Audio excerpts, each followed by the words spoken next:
ANCAP e agora é comunista. Estão dizendo por aí que o lóbulo frontal dele se desenvolveu e ele percebeu a verdade. Vamos ver se condiz aí. Eu achei meio ofensivo falar uma coisa dessa. Até porque temos muitos ANCAPs inteligentes. Temos eu vou lembrar. Vai. Saí de um anarcocapitalista para um comunista. Eu postei recentemente no meu Instagram que durante a minha adolescência eu fui anarcocapitalista. Pronto. Aquela musiquinha lá de encerrar o meme, sabe meme?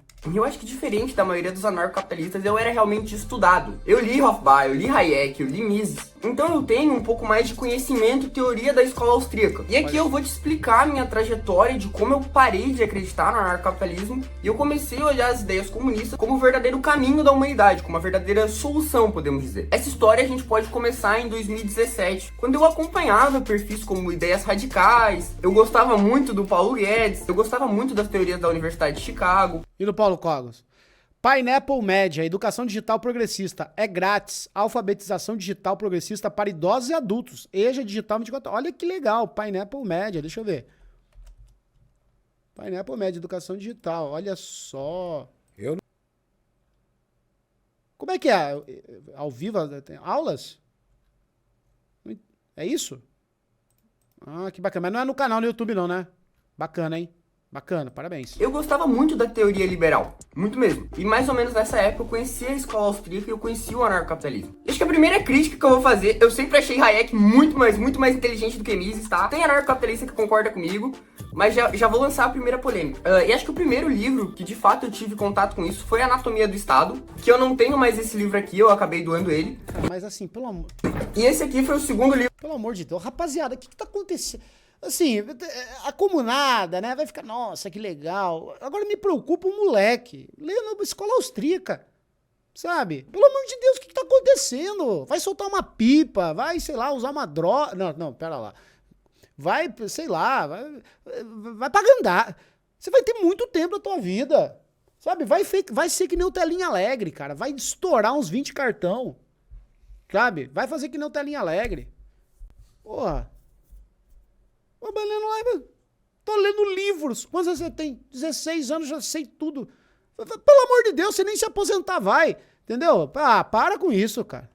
Vai fazer um curso de marketing digital, então, pelo menos. Vai. Ou não, de pedreiro. Pedreiro, a coisa tá feia, sabe? A coisa tá feia. O livro que eu li, eu descobri que eu ainda tenho ele, que é Educação Livre Obrigatória, do Hofbauer. E nessa época, no meu interior, eu acreditava que todos os problemas, eles vinham da fundação do Estado. Que todo problema... Cara, imagina, o pai abre a porta do quarto, o filho tá assim, ó.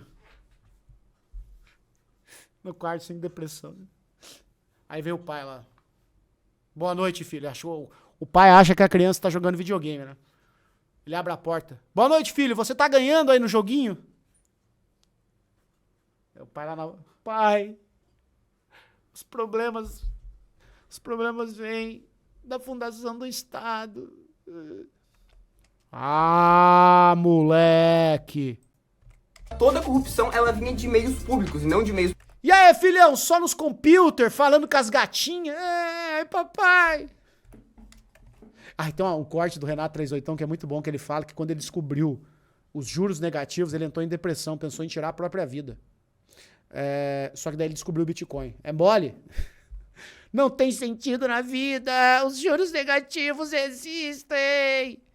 Não quero viver. Privado. Eu sei que tá errado, mas eu tô te explicando como é que minha cabeça funcionava. Depois eu conheci Hayek, e aí esse foi o principal momento da minha vida como anarcocapitalista. Hayek, de verdade, foi disparadamente o autor que eu mais consumi. O Caminho da Servidão pra mim era livro de cabeceira de cama. Eu achava um absurdo de bom, e eu tinha plena certeza de que o anarcocapitalismo era o caminho certo. Mas da onde veio a ruptura com a minha paixão pelo anarcocapitalismo? É agora, hein? É agora. Isso da minha descrença com o anarcocapitalismo, ele veio por causa do livro O Genocídio Negro Brasileiro. Eu acho que é assim que se escreve. E naquele momento eu não acreditava mais no sistema de anarcocapitalismo normal, porque naquele momento eu acreditava que o que deveria ser feito era uma indenização completa de todos os descendentes escravizados para eles estarem em mínimo pé de igualdade, e aí a gente abolir o Estado e deixar o livre mercado tomar conta de tudo. Isso era o que eu acreditava na minha cabeça. E depois disso veio uma paixão pela história. É uma coisa muito boa para se pensar com 16 anos, 17 anos. É uma coisa muito importante, tá? do Brasil. E onde eu queria realmente saber da história do Brasil, aonde que o Brasil deu errado, por que que a gente não era uma grande potência, por que que a gente não era, pô, um país de primeiro mundo, isso aqui tinha tudo. Pô, se o Brasil, tudo que tu planta cresce, todos os minérios tem aqui no Brasil, se a gente tem de tudo pra ser um país de primeiro mundo, por que que aqui não é? E aí foi o momento que eu descobri o que que era o colonialismo e o imperialismo. Eu acho que isso foi uma quebra de tudo que eu acreditava, porque o livre mercado por livre mercado e o neoliberalismo... Não, ele com 16 anos vivendo esse drama. E eu, com 16 anos, eu tava assim, chat, ó. Vou mostrar pra vocês como é que eu tava. Não é pra rir, que esse aqui é trágico. Nossa, só queria um pai da hora. Me leva pra empinar pipa. Me leva pra jogar bola. Me leva pra empinar pipa. Me leva pra jogar bola. Não, o que mais me dá raiva nisso aqui é que o meu pai queria... Tá, ó, o pai tá louco pra levar ele pra jogar a porra da bola e empinar a merda da pipa. Só que o pai, a mãe não deixa. A mãe que não deixa, ó. Olha lá, ele quer levar o guri, ó. Draga eu, velho, deixa eu levar ele. Eu vou levar ele agora. Não vai não, pelo amor de Deus. Pelo amor de Deus, tem muito bandido. Ele dá, eu quero levar esse guri, ele vai soltar essa pipa. O plot twist, cara, amadurecer é você perceber que a mãe não tá deixando. Olha lá, o pai quer ir, olha, me larga. Deixa eu ser responsa, deixa eu ser da hora. Eu quero levar ele pra empinar pipa, eu quero ele pra jogar bola. Só queria um pai responsa, só queria um pai da hora.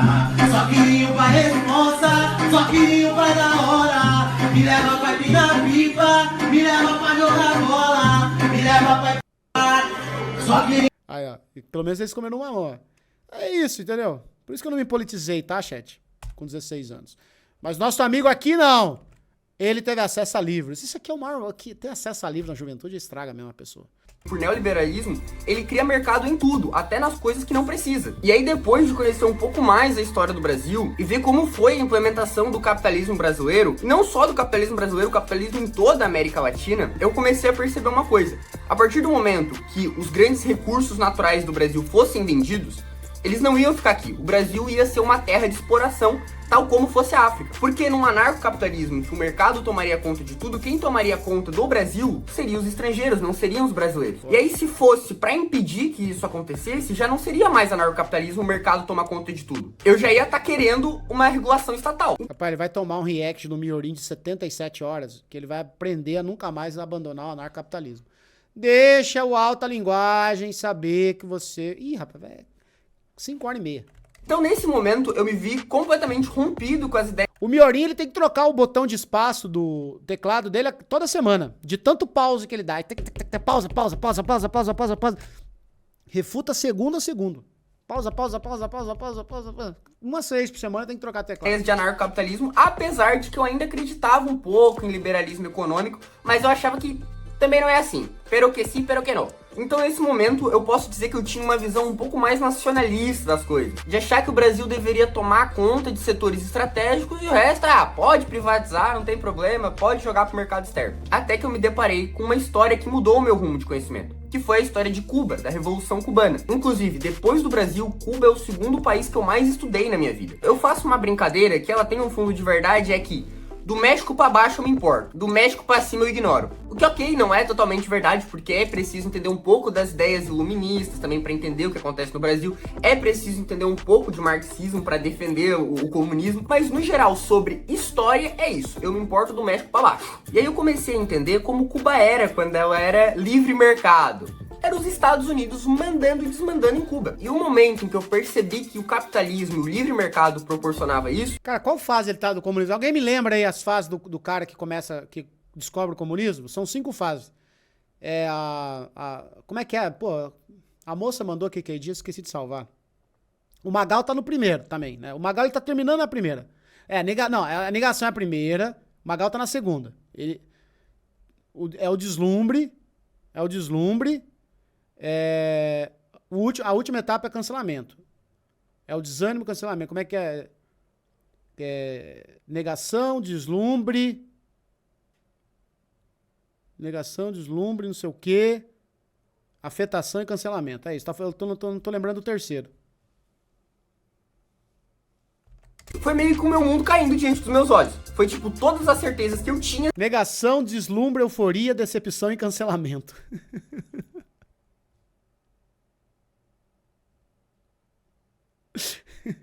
Meu vídeo preferido do Alta Linguagem é o de 5 horas feito pro Luigi se converter ao anarcocapitalismo, porque o Miorim interpretou errado o vídeo do Luigi sobre Eles Vivem. Ai, é um vídeo de membros, né?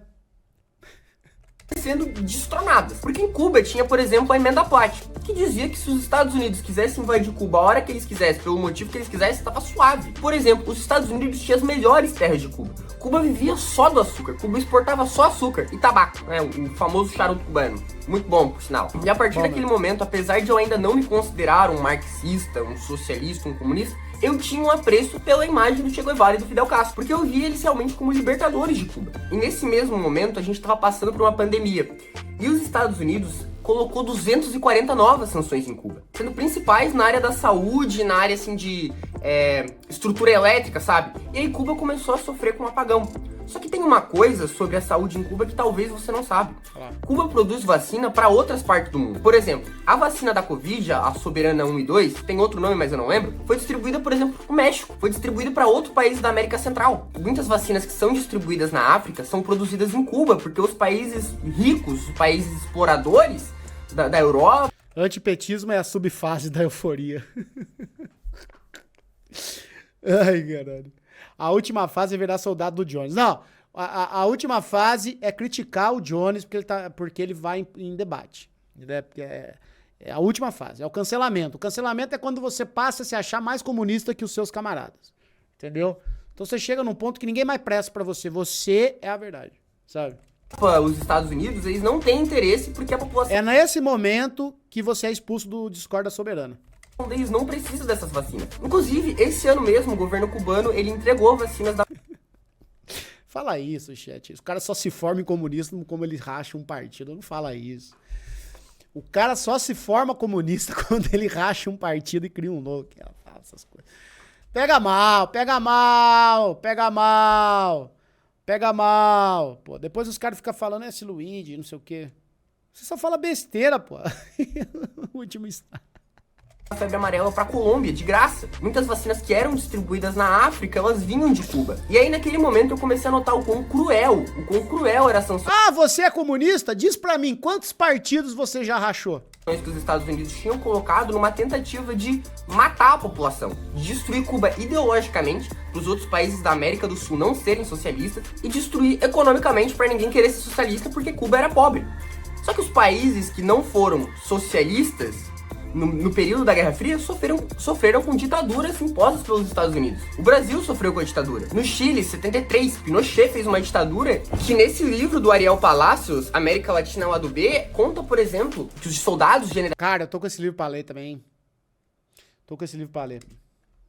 do Pinochet estupravam mulheres para combater o comunismo. Então naquele momento eu fui ficando um pouco apegado às ideias socialistas, sabe? E nisso me veio uma vontade natural de conhecer mais a teoria socialista, de conhecer mais sobre Marx. Eu já conhecia pessoalmente algumas pessoas que eram marxistas, e aí eu li algumas obras. O primeiro que eu li foi o Manifesto, o segundo foi Salário, Preço e Lucro, o terceiro livro de Marx que eu li foi Para a Crítica da Economia Política, e aí em algum momento eu fui me vendo adepto às ideias socialistas. E eu fui vendo que a construção de um Estado socialista, ele traria uma melhora para a população muito maior do que o campo capitalista jamais conseguiu produzir. Porque tiraria de lógica de mercado coisas essenciais para a vida humana, como moradia. Tipo, todo mundo precisa de uma casa para morar. E como moradia é vista como mercado, muita gente da minha geração não vai conseguir comprar casa. O que não seria um problema se a gente vivesse no mundo socialista. Então, com o passar do tempo, essa minha transformação de um anarcocapitalista para um socialista aconteceu. Porque eu diria que eu não carregava o combo do anarcocapitalista. Porque existem pessoas de direita, eu diria que é mais, por exemplo, os integralistas, rapaziada neonazista mesmo, que eles são pessoas horríveis, mas são de direita. E existem pessoas que elas só acreditam na literatura, na ideia, na propaganda de direita.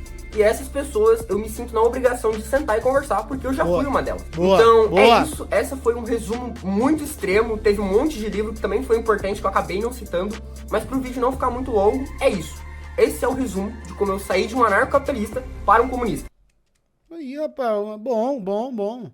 Cara, acho que um livro bacana que eu indico pra qualquer pessoa, né, que quer ler, cara, eu acho que o Realismo Capitalista do Mark Fisher é uma excelente porta de entrada, cara. Olha lá! Essa semana foi uma semana muito agitada politicamente no Brasil. A gente teve o discurso do Lula em defesa do povo palestino, a gente teve as manifestações pelo fim da PEC da bandidagem, pelo fim da anistia, e tá tendo um debate sobre o Jones Manoel ser candidato a presidente do Brasil, e eu vou dar a minha opinião sobre isso como membro da Unidade Popular. Uma coisa muito... Olha lá, o cara da UP! Aí, ó, tá no Discord, aí, fala dele, tá? Olha aí, ó, tá lá. muito benéfico aconteceu para toda a esquerda brasileira. O discurso anticorrupção veio pro nosso lado. E esse discurso em 2016 até mais ou menos 2021, 22 era completamente dominado pela direita, fazendo um discurso moralista. Vai ser tipo assim, o PCB rachou. Aí viraram o PCB-R. Se a UP rachar, como é que vai ser? O PP? Porque já tem o PP, já tem o PA, UPA, já tem UPA, UP. Como é que vai? Sem querer combater de fato, e agora voltou pra esquerda. E esse discurso... O PS? Não, o PS também... ele ganha voto. O P do B. Tá? Ele atrai voto. Então eu vou tentar fazer uma análise mais imparcial possível, já digo entre aspas, porque eu sou abertamente comunista, mas eu vou tentar dar o menos de opinião possível, menos de coisas que eu quero que aconteça, sim, sobre... Ah, para, Luigi, para de... Parou. Daqui a pouco o pessoal... Tem uma galera que não tem senso de humor. Vocês sabem disso, tá? Tem uma galera que é senso de humor zero. Aí depois esse cara fica bravo comigo, tá? Brincadeira, tá?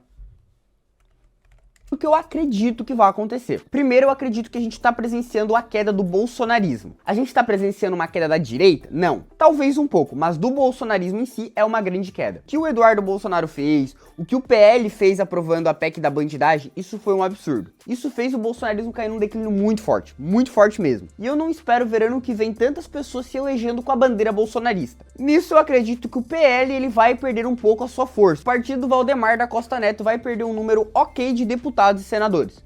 Ele vai falir? Vai fechar as portas? Não, eles têm muita máquina para conseguir se manter. Eu acredito que vai ser o Tarcísio, o candidato do PL. Ele vai vender um projeto de direita mais moderado, uma direita lá. Cara, já tá na análise aí, chat. Já tá na análise política aí. Presta atenção. Light ali, que de light não tem nada. O Ian Neves fez um vídeo muito bom sobre isso, sobre o Tarcísio, e eu quero que vocês assistam. Afinal, eu não... Segundo vi no Ian Neves. não sou de São Paulo, não conheço muito a política de São Paulo especificamente, eu conheço mais sobre a política do Sul, então eu prefiro deixar pro Ian Neves falar sobre isso. E com isso, é importante que a esquerda se organize para não deixar esse discurso do Tarcísio ser moderado e ir pra frente. Tem que bater todo dia no Tarcísio, falando que ele é um Bolsonaro 2.0, que ele carrega o bolsonarismo. Tem vídeo dele falando que vai dar anistia pro Bolsonaro. Ele é o candidato do mercado financeiro, então não dá para deixar ele se vender como moderado. Falando nisso, eu vou dar um pouco da minha opinião sobre o Partido Missão. Todo mundo sabe que eu odeio o MBL, ponto. Mas eu acredito que nessa queda do bolsonarismo, talvez o MBL seja um dos ganhadores. A direita tá um pouco em decadência? Tá. Possivelmente o MBL vai pegar um pouco desse bolo de bolsonarismo desacreditado, de direita. Ah, cara, bolsonarista é muito difícil pro MBL. Eles se odeiam, cara. Eles se odeiam demais. Eu acho que o MBL... Eu acho não, eu tenho certeza. Se eu pudesse ser uma mosca e entrar numa reunião secreta do MBL com o Renan Santos, que é o líder ali, eles têm planos de longuíssimo prazo, cara. Eles têm planos de longuíssimo prazo. Eles atacam muito em criação de conteúdo. Eles estão uma parada assim meio... o que a Soberana faz, não sei se faz ainda, né? Mas muita gente que eu conhecia saiu da Soberana. Mas... no caso deles, com finalidade política, pô, eles têm um monte de criador de conteúdo, cara. Pô, a Espectro Cinza mesmo, né, que a gente conheceu aquela vez ali como uma feminista debatendo, uma feminista liberal, uma coisa assim. Pô, ela tá lá, tem outro cara aqui, tem outro fulano lá, tem o cara que faz live, tem o cara que faz react, tem o Engenheiro Léo, sabe? Eles meio que estão montando um ecossistema gigantesco de conteúdo, abraçando várias pautas do bolsonarismo mesmo, ou da direita no Brasil, e aplicando, assim, uma espécie de projeto de país, assim. Ah, não, porque aqui tem o livro amarelo, tem o não sei o quê, nós vamos levar a industrialização, tal. Então, é um projeto de longo prazo. É óbvio que eles sabem que o Renan Santos, mas eles botam um deputado aqui, botam um vereador ali, eles estão fazendo isso já. Botam coisa... Eu quero ver se o Kim Kataguiri vai ser macho de sair do União Brasil, que ele tá, né? E ir pro Missão pra concorrer. Será que ele vai ter peito? Amanda Vettorazzo, Guto Zacarias, será que eles vão tudo por Missão? Eu quero ver, hein? Se bem que eles conseguem a cláusula de barreira, né? Eles são grandes. Eles provavelmente conseguem. Mas é isso. Eles vão aqui. O projeto deles é de longo prazo. Desacreditada?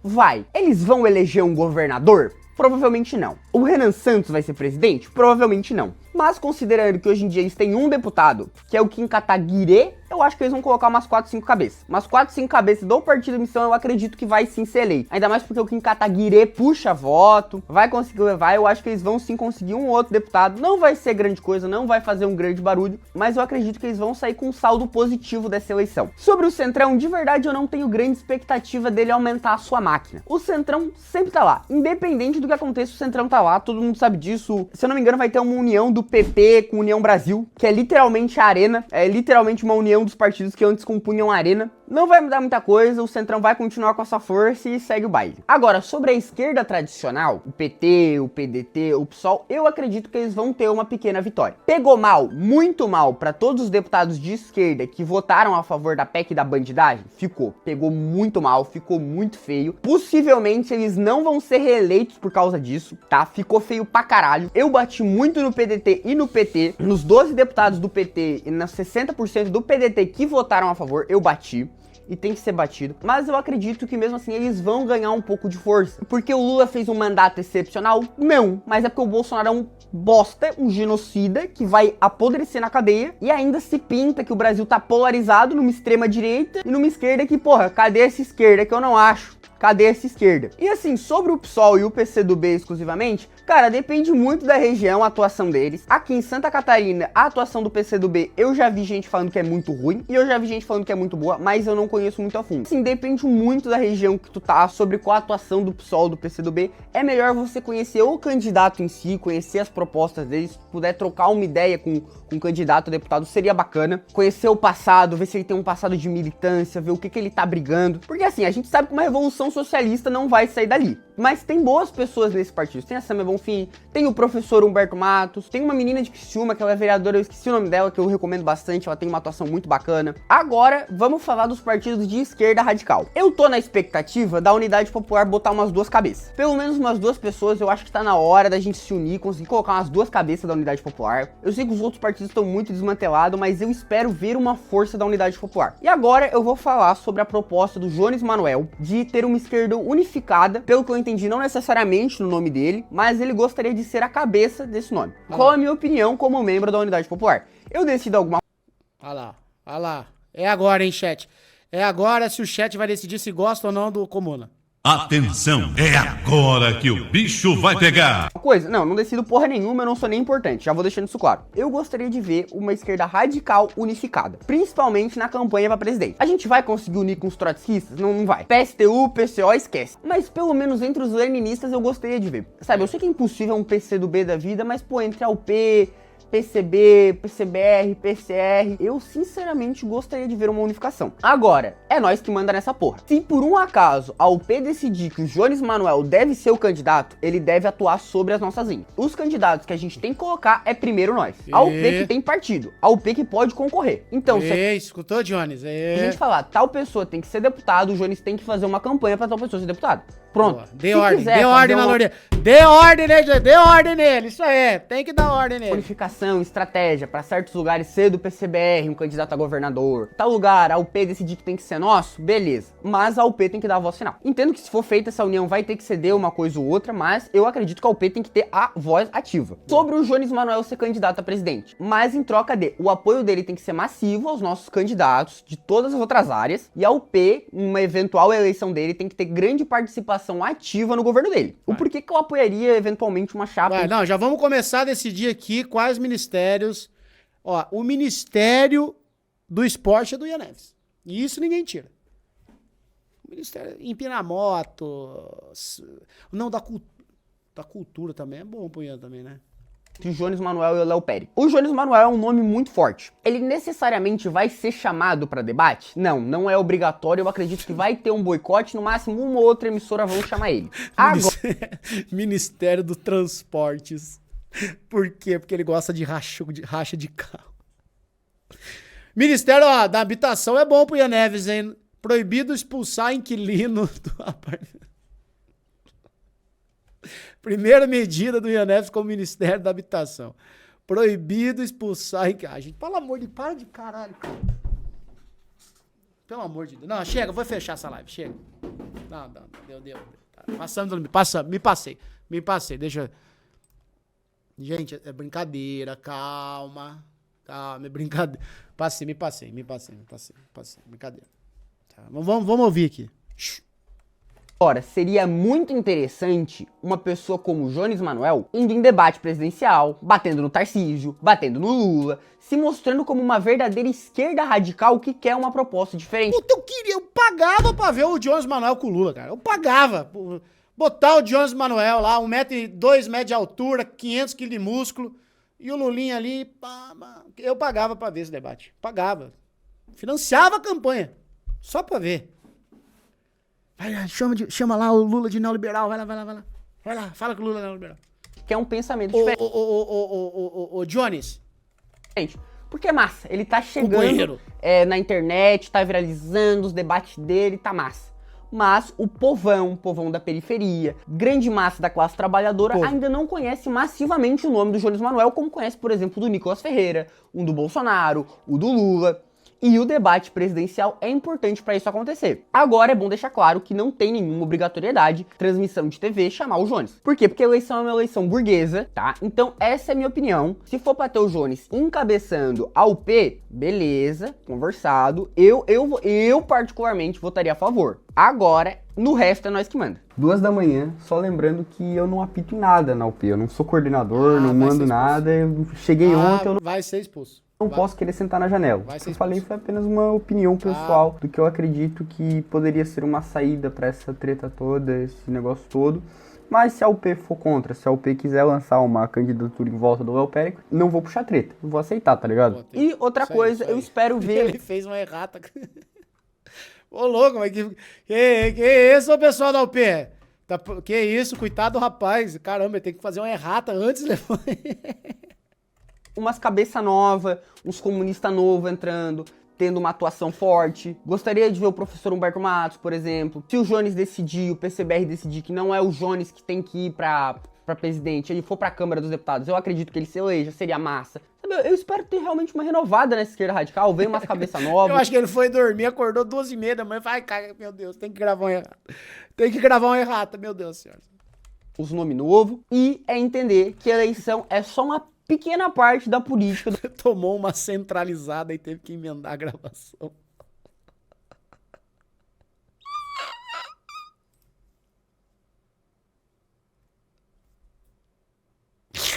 Ai, caralho. Tomou uma centralizada. Ai, cara, vai tomar manchete.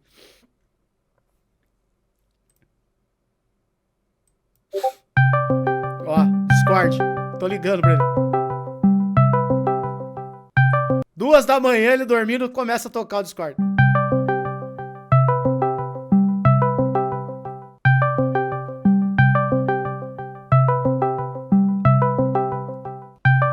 Atende.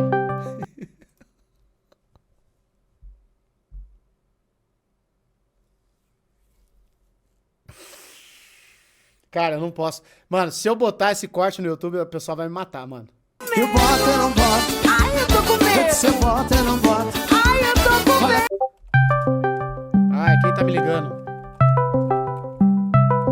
Quem tá me ligando? Ai, meu Deus, é o Ian Neves. Alô, Ian? Alô, Ian Neves? Os cristãos verdadeiros são os tradicionais. A única religião verdadeira é o catolicismo tradicional. 2 da manhã? Verdade religiosa é projeto de Satanás. Ian, é 2 horas da... Deixa eu dormir. O processo burguês. Fechou? É isso, meus queridos. Um abraço, tamo junto. Aí, ó. Tá, tamo... Palhaçada, ó. Eu vou colocar no início do... Como é que é? O filme a seguir contém personagens fictícios. Tá sempre... Tá, é isso aí, pelo amor de Deus.